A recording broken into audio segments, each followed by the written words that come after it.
C Joseph Vijay எனும் நான் சட்டப்படி அமைக்கப்பெற்ற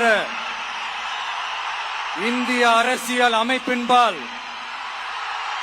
உண்மையான நம்பிக்கையும் மாறா பற்றும் கொண்டிருப்பேன் என்றும் இந்திய நாட்டின்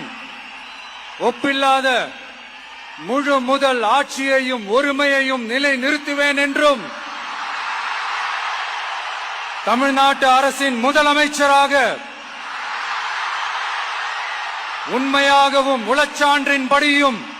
என் கடமைகளை நிறைவேற்றுவேன் என்றும்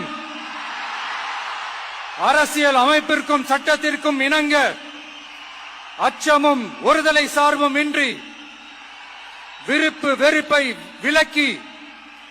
பலதரப்பட்ட மக்கள் அனைவருக்கும் நேர்மையானதை செய்வேன் என்றும் ஆண்டவன் மீது ஆணையிட்டு உறுதிமொழிகிறேன்.